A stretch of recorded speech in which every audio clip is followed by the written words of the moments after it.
Hello everybody, welcome back to my channel Trading Secrets. This channel is for entertainment purposes only. For those of you who do not know, my name is Ali. I have over 20 years experience teaching accounting, economics, business and law. Through this channel I'll be providing some stock analysis and a quick update on the $1 Million Challenge. So if anybody's not aware of this is a journey of an investment of $1,000 to a return of $1 million over a period of 3 years using a strategy called compound return investing. So the objective is try to get 201 trades, each with an average return of 3.5%. It's not 201 consecutive trades. We do take into account losses.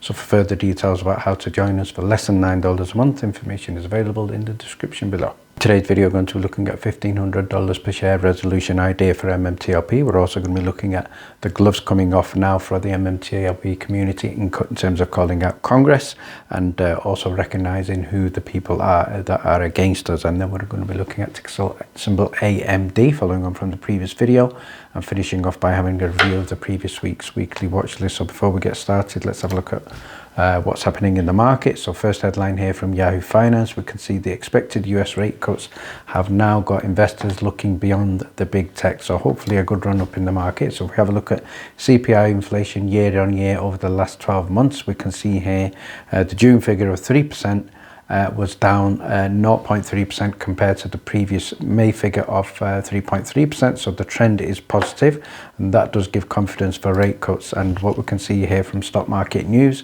Barclays now expects Powell and the Fed to cut rates 2 times in 2024, up from the previous forecast of 1 cut. So great news there. And from Yahoo Finance, we can also see here that Tesla's valuation is turning heads, and I think it's up quite significantly, close to 40% over the previous month. And if we have a look at other news from Tom Emmer, who is a member of Congress, he stated he'd like to report the SEC chair, Gary Gensler, for regulation by harassment. And Gary has stated, have you spotted, think you spotted anything fishy in the market?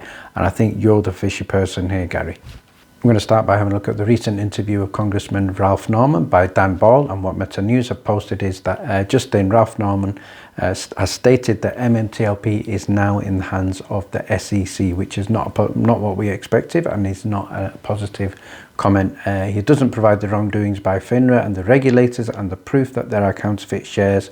That certainly has been proven, especially with TradeStation, and he seems to be putting the blame on the CEOs for now. So it looks like Ralph Norman is not delivered in terms of his promises. What Busy Brands has stated is, in a sarcastic comment here, let's blame the CEOs for counterfeiting stocks that cannot be delivered. So that's the root cause of the problem that is not being addressed. So Ralph Norman still does not get it, and it's either he doesn't get it, he's dumb, or he's on the wrong side. What C-Plan has stated is that Ralph, it's very apparent that you have done zero work on this subject matter. Do agree with that. Every single thing you've said is either wrong or you are the dumbest person on the planet. And in terms of Marcos, what Marcos has stated is a huge shout out to Dan Ball for his raw and honest advice to the MMTLP community. He dropped some serious truth bombs about how the media really works. And this is his advice: get personal, get emotional, don't be afraid to call out corruption. And I think that is potentially what it may take in terms of our next move. Let's now have a look at the other congressman, and that is Pete Sessions. What Marcus has stated here is with regard to corruption and Congress, as well as insider trading. So Pete Sessions is one of the people who is against the Stock Trading Act of Congress people, and in this interview we can see that Stephanie has stated, why is it okay for you to use that information, sensitive information, to enrich yourselves, in other words, make money? So let's have a look at how much Pete is worth, and we can see here from Jim, Pete's trade volume is 11.06 million, and his estimated net worth is 11.38 million. He's carried out 446 trades, and some of them I think we could say are potentially questionable. What Jim has stated is you woke up, if you, Pete Sessions, woke up to a U3 halt, you lost that 11 million and your account balance was zero. Now imagine you got no money to pay your bills, you're on the street, you're homeless, keep a roof over your head, no dollars to put food on your table. I am sure, Pete, you would then be fighting for everything that we are fighting for. So think about that. And what Wall Street whistleblower guy has stated is with regard to FINRA as a joke and in terms of self-regulation or organization on Wall Street. It's a failed experiment. Check out my latest whistleblower report, in which he highlights Edward Jones Partners for fraud, corruption and nepotism. And what INAPE has posted in response is not a good look. Pete Sessions, your trading activity makes you look like you're bought and paid for piece of shit. But maybe this is the truth. And the question we have only asked for is, what is the MMTLP share count? And what we can see from Curtis, again, also calling out Pete Sessions, again, questioning him about Hilltop Securities, which was also covered in a previous video. They disclosed to you that they were aware of an overage who of their country relationships had the biggest problems. Certainly it wasn't fellow Texas-based Charles Schwab.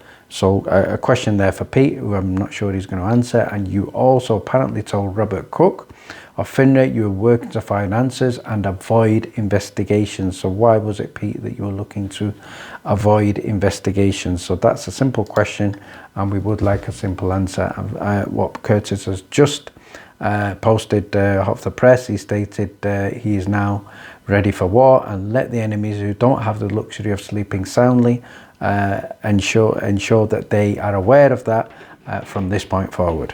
Let's now look at the $1,500 per share resolution idea from Paul, and what he stated here is, can we journey into an alternative reality where MMTLP shareholders realise a resolution in 2024 via a Nexbridge hydrocarbon share offering to reconcile every counterfeit share? So can we also realise a tax-free special dividend payout of $1,500 per share? And the result of this method of resolution is that all investors, both basically the long shareholders especially, will obtain their Nexbridge hydrocarbon shares and receive a second dividend in the form of shares, obviously not cash, from acquiring the company of whom we purchased the assets for, which is Nexbridge Hydrocarbons.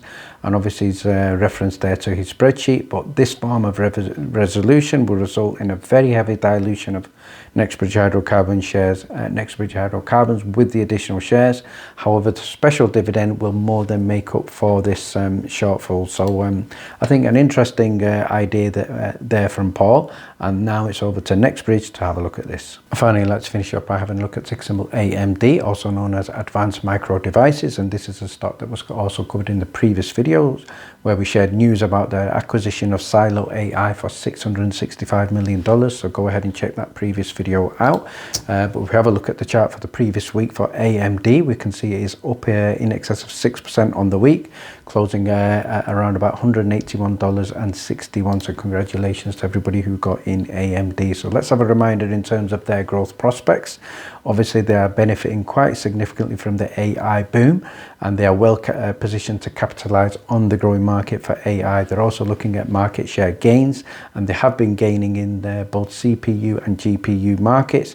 They also have a diverse product portfolio in terms of revenue. Obviously, we have significant growth, and that is demonstrated by their consistent revenue growth reported in their earnings. And if we have a look at their road to the $1 trillion company, we can see this the fundamentals behind this involve the AI data infrastructure, and they are strategically positioning themselves for this valuation by doubling down on the AI infrastructure, particularly with regard to the M1300 chip.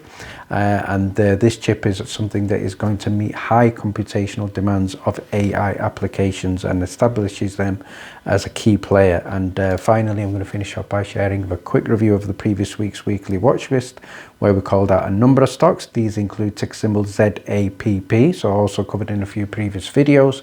So congratulations to everybody who got into ZAPP. This was the best call of the week, up in excess of 63%. We also called out JMIA, and again another great call, up in excess of 52.5%. EYEN, another good call, up 18.8% on the week. ARQT, that was up 6.1% on the week. ACHR, that was up 9.3% on the week, and also a strong finish on Friday when it was up over 10%. DTCK, that was up 4.4% on the week. MDWD, that was up 8% on the week. Citi was up 14.5% on the week after Monday's dip, and TBRG was down 4.5% on the week. So not all calls are successful, but if you would like to get a copy of the next weekly watch list, details are in the description below. Thank you very much for watching. Please stay tuned.